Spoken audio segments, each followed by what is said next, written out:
with where you are. In being territorial, we differ from most other primates. This is because, as primeval hunters, our ancestors needed a place to return to with the spoils of the chase. We had to have a home base, and that home base had to be defended. We feel compelled to set up territorial signs, indicating that this is an occupied area. In this way, we hope to reduce the need to actively defend our homes. We trust people to respect our space if we make the boundaries clear enough. Round here with We also treat our vehicles as mobile territories, and when these are threatened, defend them with an amazing primeval passion. Open the door.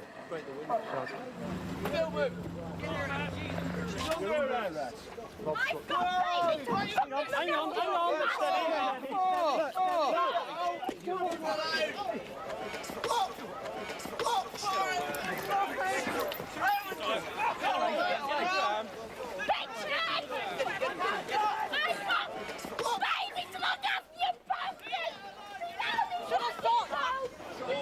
I'm staying with this car. I'm staying with him. Right, no, I'm staying with him till he goes. I'm staying with him.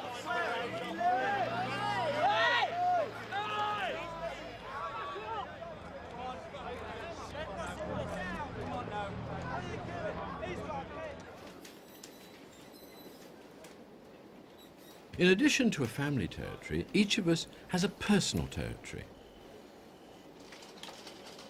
In a large office, it may be no more than a desk area, but once again, we try to label it as our own personal property. These may look like childish toys, but in reality, they're territorial markers, declaiming that this is my desk, keep off.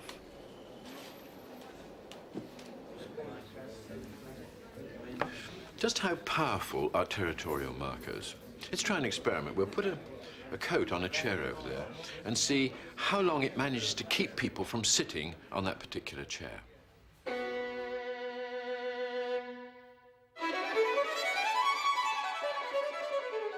What follows is 2 hours compressed to 45 seconds.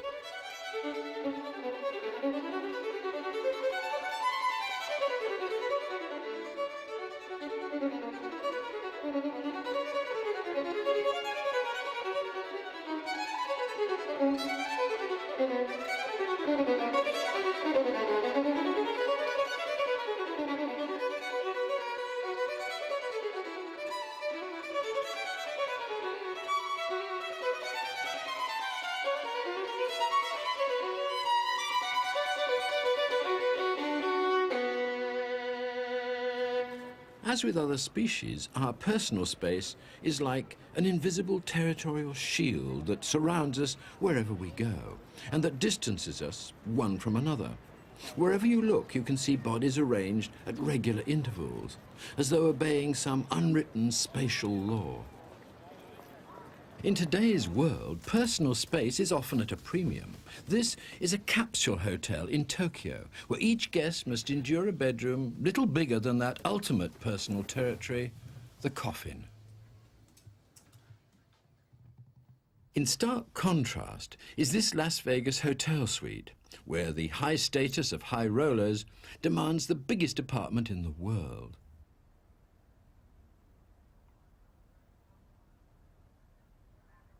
Size is not only important in status relations, it's also a common weapon of territorial display.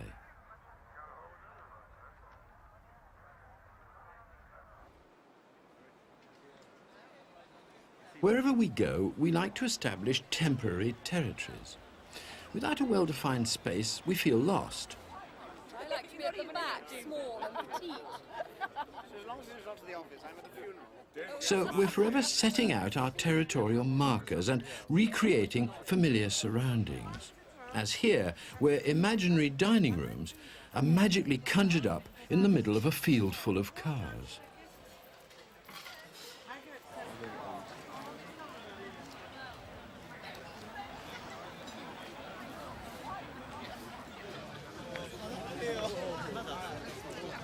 Sometimes we seem to indulge in activities that could be called territory for territory's sake. Throughout Japan, When the cherry blossom is about to fall, people leave their homes and carry rough and ready territorial markers with them to establish and defend a small patch of ground in the middle of public parks. The cherry blossom is really only an excuse for an orgy of civilized territorialism. Each group enjoys the sensation of being inside their little nest, even though it's only a simple flat covering on the ground.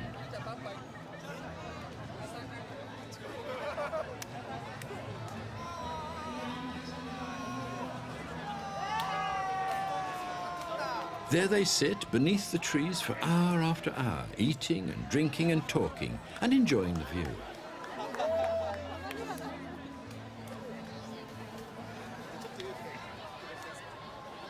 They usually respect one another's territorial markers and rarely intrude on one another's delineated spaces.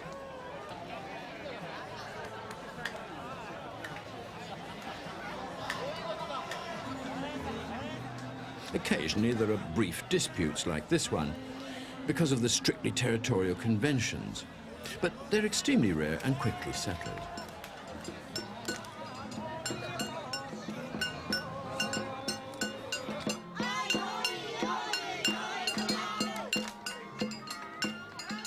Once they're all well installed, they celebrate with songs and dances and a warm sense of belonging to a territorial group.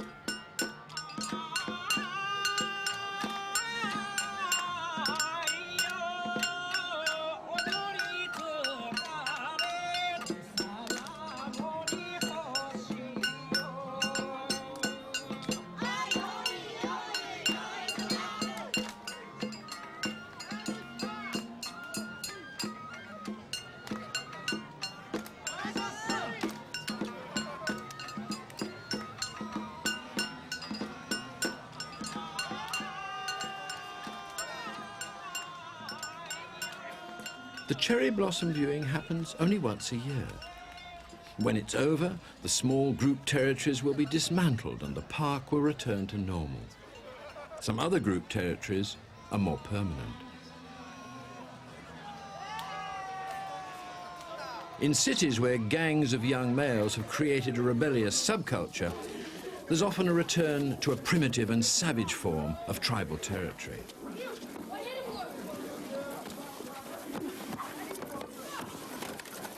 Each gang restricts its activities to a small, clearly defined section of the city, and tribal discipline is severe. Hey, that's it, man. What you got to fight that for? Got it. Right here. Here in the very center of gangland in Los Angeles, walls and buildings are covered with graffiti. Everywhere you look, there are visual signs. Now, this is because each gang has its own particular territory which has to be defended, and not only defended, but also displayed to the rivals, saying, this is our patch. If we were wolves or tigers, we'd do it by scent marking, but because we're humans, we do it visually. And almost every area here that can be painted on has been painted on. Amongst the markings, there are specific signs saying, this is our territory. To some people, this is pure vandalism, but to the gang members themselves, it's a private language of great significance. Although these gangs have stepped outside official society, they're still bound by rigid rules of their own making. They must learn the gang hand signs, wear appropriate clothing, and decorate themselves with body tattoos. They're not done though. There were over 800 gangland killings last year, and gang members are always on their guard for possible attacks from rivals, even when, to outsiders, they appear to be almost sleepily relaxed. Because graffiti are such important territorial markers, the most dangerous thing you can do in gangland is to go around and obliterate somebody else's graffiti. And that's exactly what's happening at the moment over there. A group of graffiti artists is working over the top of some specific gang signs, and if those gangs find out what's happening, then there will be shooting. Gang members now treat the frequent gunfights as a routine part of daily life. The human animal is a compulsively tribal, compulsively territorial species. If the leaders of modern society don't offer acceptable forms of tribalism and territorial display, then unacceptable ones will explode in their faces.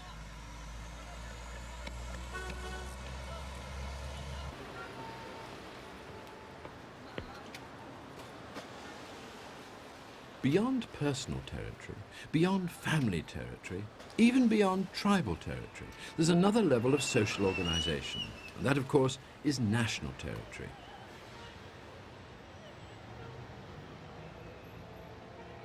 If you look around the streets of a city like New York, you can see the signs, the emblems, the symbols, the colors, and the flags that reflect the persistence of national loyalties.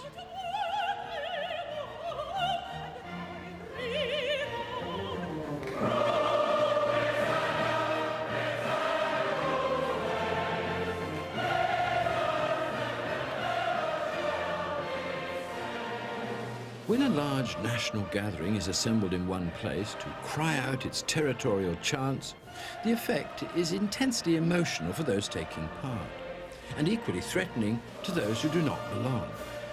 In fact, to other national groups, these threat displays can be deeply offensive, as they were, of course, originally intended to be.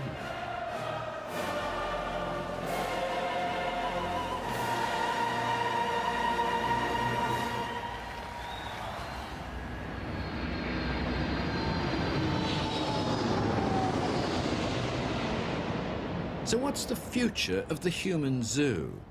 As we've seen, it contains an overcrowded mass of human animals, animals that evolved to live in tiny, scattered tribes. So how on earth can they enjoy a lifetime in ramshackle slums or in huge, impersonal tower blocks?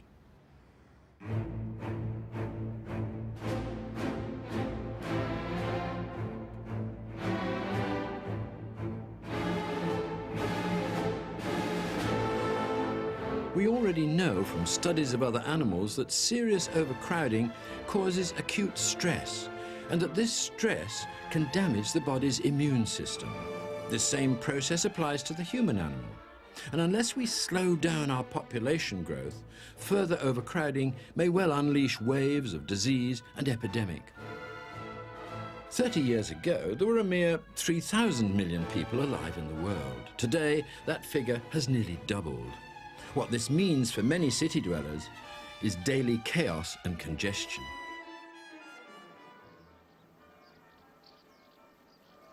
So why do we want to live in the city? Why don't we all return to a simple tribal existence, to a village like this? There's plenty of space here and a serenely untroubled atmosphere. Living here, we could escape the stress, the pollution and the violence of the city. So why do we stay? The answer is personal freedom and a sensation that in the city, anything is possible.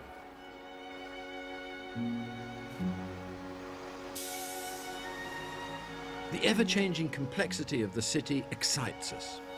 If we use it well, the city can become a dazzling stimulation palace in whose corridors our imagination can be let loose, our creativity unleashed. At its worst, it can send us to an early grave. At its best, it can send us to the moon. So, the city of the future can either be a stress-ridden human zoo or an exciting human game park. The choice is up to us.